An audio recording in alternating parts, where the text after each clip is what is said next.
5 minute के लिए इसको पूरा वर्ड बता देती हूँ आपको थोड़ा सा। आपने जैसे भजन बोला ना कि मत बजाया करो, मतलब बंसरी के वाले हैं, बंसरी ना बजाया करो, वो इसमें उसको कह रहे हैं कि तुम बंसरी तो सखियाँ, हाँ हम उस पे बोले तो सखियाँ आपको मार कह रही तुम्हें मार पड़ेगी, मतलब कृष्ण भगवान को बोल रही है ना, हमें मार पड़ेगी। अभी मैं इसका अभी मैं हाँ वही चलते हैं हम, थोड़ा सा द्वापर में चलते हैं 5-7 मिनट का है, शायद नए साथी उनको समझ में भी आ जाए हैं। हाँ, द्वापर के अंदर नाम था श्री कृष्ण, विष्णु भगवान वही त्रेता में आए थे राम बन के, वही कृष्ण बन के आए द्वापर के अंदर। उनके अंदर जो शक्ति थी उसको किसी ने नहीं पहचाना, ठीक है। अब मैं थोड़ा बताऊं, आपने कहा 2 माँ थी, एक माँ ने जन्म दिया था देवकी ने और एक माँ ने पालन पोषण किया यशोदा मैया ने, ठीक है ना। तो पूर्व जन्म के कारण ही कृष्ण भगवान यानी कि विष्णु भगवान ने पहले वर मांगा था, इन्होंने देवकी थी ना, हाँ देवकी जी ने पहले हाँ इनसे वर मांगा कि मैं 52 अवतार में शायद मांगा था कि मैं तुम्हारे जैसा पुत्र चाहती हूँ, हाँ। तो उन्होंने कहा कि ठीक है मिलेगा, मतलब उसको आशीर्वाद देते मिलेगा। उन्होंने आकर के द्वापर के अंदर, उन्होंने पहले जब कारागार में वसुदेव देवकी जब बंद में थे तो उन्होंने पहले उनको दर्शन दिया था उनको कि तुमने पहले मेरे जैसे पुत्र की कामना करी थी, मैं तुम्हें वर दिया था, अब मैं तुम्हारे पुत्र के रूप में ही मैं आऊंगा, ठीक है। जन्म हुआ उनका, उनके अंदर कौन था? विष्णु भगवान का अंश, क्योंकि त्रेता मैंने कहा ना विष्णु भगवान के 24 अवतार बोले गए ना, तो जब 23 अवतार हो गए उसके बारे में 24वां जो होना है बुद्ध अवतार इसको बोला गया, जो सबसे महान अवतार बोला गया, क्योंकि इस परमात्मा ने इनको विष्णु भगवान को पहले ही बोला था कि द्वापर के अंदर तुम्हें मेरे लिए तन धारण करना पड़ेगा, मैं तुम्हारे अंदर आकर के लीला करूं। तो पार्वण के हुक्म से भी उन्होंने मिला और उन्होंने वसुदेव देवकी को भी वचन दे दिया कि मैं तुम्हारे पुत्र के रूप में आऊंगा। दोनों के वचन पूरा करने के लिए जन्म हुआ कारागार में, उनके अंदर आया था विष्णु भगवान का जीव। जब 7 ताले अपने आप खुल गए और जमुना जी उछाले ले रही थी, क्योंकि जमुना जी को पता था कि पार्वण आए, ठीक है।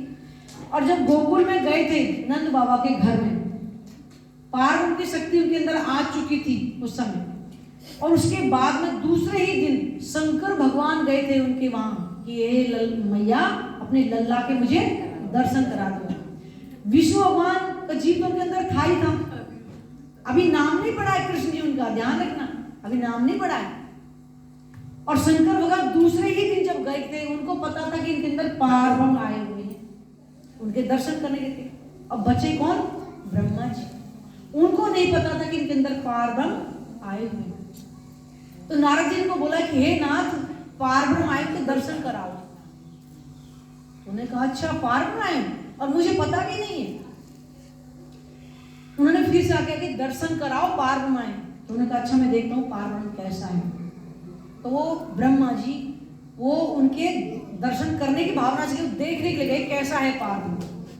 तो कृष्ण भगवान के अंदर जो पार्वण की शक्ति थी उन्होंने दूर से पहचानी कि ब्रह्मा जी मेरे दर्शन करने के लिए नहीं, मुझे देखने के लिए आ रहे कैसा है पार्वण। तो उन्होंने क्या किया, जो ग्वाल वाले उनके साथ जो खेल रहे थे उनको मक्खन खिला रहे और उनका झूठा स्वयं खा रहे। अब ब्रह्मा जी चकित रह गए, ये बच्चा पार्वण नहीं हो सकता, झूठा मक्खन खा रहे, क्योंकि उन्होंने कहाँ की बुद्धि से पहचाना, यहाँ कौन सी बुद्धि है? सपने की बुद्धि। और परमात्मा को हम कैसे पहचानेंगे? जागृत बुद्धि से। जब वो परमात्मा हमें स्वयं अपनी बुद्धि देंगे तब पहचान कर सकते हैं। ब्रह्मा जी ने नहीं पहचाना, अपने ब्रह्मपुरी चले गए। नारद जी ने फिर से बोला कि दर्शन कर लो पार्वण आए। तो थोड़ा सा उनको गुस्सा आया, अच्छा मैं देखता हूँ तेरा कैसा पार्वण है। तो उन्होंने क्या किया, ग्वाल वाले सारे गुफा के अंदर बंद कर दिए। भागवत पुराण के अंदर लिखा हुआ है, सारे बंद कर दिए और गुफा का दरवाजा बंद करके चले गए ब्रह्मपुरी। उसी समय तत्क्षण एक पल भी नहीं लगा, जैसे ग्वाल वाले अंदर ऐसे बाहर बंद गए। किसके माध्यम से? कृष्ण जी के अंदर जो पार्वती की शक्ति द्वापर के अंदर जो आई थी। और शाम को घर चले गए, ना माँ ने अपने बच्चे को पहचानने से मना किया, ना गैयाओं ने दूध देने से मना किया। और ये 1 साल तक लीला चली थी। फिर से जाकर के नारद जी ने फिर बोला कि नाथ कर आओ दर्शन पार्वण के। तब आए, देखा तो सब ग्वाल वाले गाय बछड़े सब लीला चल रही है। तो उन्होंने देखा हो अहीर के छोरा ने बच्चे लगा के सब ग्वाल वाले अंदर निकाल मतलब बाहर निकाले गुफा से। उन्होंने जाकर के देखा ब्रह्मा जी ने गुफा के अंदर लीला अंदर ज्यों के तो चल रही है, बाहर ज्यों के तो अलग चल रही है। तब ब्रह्मा जी को पहचान को हो यही पार ब्रह्म। उसके बाद उन्होंने ब्रह्मा जी ने सोचा कि अब मेरा उद्धार कैसे होगा, क्योंकि मेरे से गुनाह तो हो गया, मैंने पार की परीक्षा नहीं निकली क्या। उसके बाद उन्होंने सोचा कि अब मुझे इनका झूठन अगर मिल जाए तो मेरा उद्धार हो जाए। तो उन्होंने कहा कोई का रूप धारण किया था ब्रह्मा जी ने। तो कृष्ण जी के अंदर जो पार की शक्ति उन्होंने उनको पहचान लिया कि ब्रह्मा जी कोई का रूप धारण करके बैठे हैं।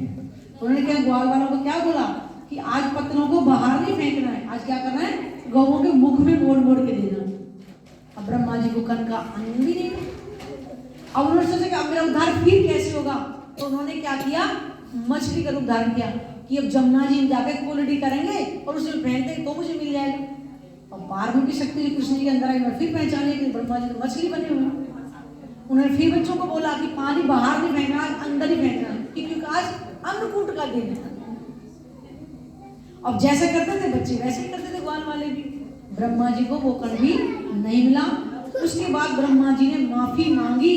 तब पार्वती जो कृष्ण जी के अंदर लीला करने का कि जा आज से तेरी कोई पूजा नहीं करेगा। आज कहाँ मंदिर है, केवल एक उस घर में कहीं मंदिर नहीं। उस लीला को कोई पहचान पाया। वो जो बांसुरी जो बजती थी गोपियां कौन थी, जो दौड़ी दौड़ी जाती थी, आज क्यों नहीं जाती हैं। आत्मिनंद गांबर साना सब कुछ वहीं पर, आज क्यों नहीं जा रही। ऐसा क्या कारण है, क्योंकि पार्वती की जो शक्ति थी कृष्ण जी के अंदर आई थी। विष्णु भगवान का जीव था उसके अंदर। और जो गोपियां थी जिनको गोपियां बोला है उनके अंदर 8-9 की सुरता आई थी द्वापर के अंदर। और उन्होंने लीला करी थी 11 साल और 52 दिन की केवल, जबकि श्री कृष्ण का तन रहा था 112 वर्ष तक। जो महाभारत जो रहा था वो विष्णु भगवान की शक्ति से खेला गया था। पार्वती लीला केवल 11 साल की। भागवत में 2 तरह की रास का वर्णन, एक रास एक महारास। क्योंकि 11 वर्ष के बाद महारास खेली थी योग माया के ब्रह्मांड में, और आत्माएं महाराज खेल के परमधाम चली गई थी। आत्माओं ने दुख का खेल मांगा था, क्योंकि ब्रिज के अंदर दुख नहीं दिखाया था पार्वती ने उनको, केवल प्रेम की लीला खेली और घर वापिस चली गई थी। आत्मा ने बोला कि आपने कहा लड़ाई झगड़े दिखाएंगा, जन्म मरण दिखाएंगा, ऐसा खेल आपने हमें नहीं दिखाया, वो दिखाओ। पार्वती ने बोला था कि रहने दो बहुत है, कि नहीं आप पूरा खेल दिखाओ। तब वो कलयुग में उतारा। फिर से बांसुरी बज रही है और दूसरी जो रास लिखी है भागवत पुराण में वो खेली इस निधि वन में। तो वो थी कुमारिका सखी जो कार्तिक का नहान करती थी गोपियों के साथ में। आज नहा रहे ना सब कार्तिक महीने में, आज नहाने से लाभ नहीं मिलेगा। वो तो वर जिनको मिल चुका है, कुमारिका सखी जिनको बोला गया आत्माओं के साथ जो रहती थी। जब से ये कार्तिक का महीना चला है तभी से वो अन्नकूट कर चला। ये द्वापर की लीला थी। आज वो आत्मा इस कलयुग में आई हुई है, जिस कारण से आज हमें ब्रह्म ज्ञान इस जगह सुनने को मिल रहा है। ये रहस्य था। आपके भजन से हो सकता है परमात्मा ने आपको भी को भेद बताना। तो हम पर क्या करते हैं, जो कृष्ण जी के अंदर जो शक्ति आई थी ना, हमने उस नाम को ना पकड़े। अब कलयुग में क्या है, कलयुग में आए पूर्ण परमात्मा जिसको हम रोज बोलते हैं तुम हो एक गोचर सबके प्राणपति, और वो आए सब विध वतन सहित। हमारी वाणी में लिखा है कि निज नाम श्री साहिब जी अनादि अक्षरातीत सो तो अब जाहिर हुए सब विध वतन सहित। यानी कि कलयुग के अंदर धर्म ग्रंथों के अंदर गवाहियां तो पहले से लिखवा दी, लेकिन भेद नहीं खुले थे। प्राणनाथ जी ने आकर के संसार में स्वयं भेद खोले, जो शशि दीदी और हमारे भैया इस ज्ञान को अपना रहे।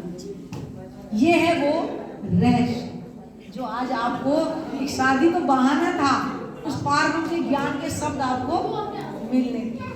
बोलो श्री प्राणनाथ प्यारे।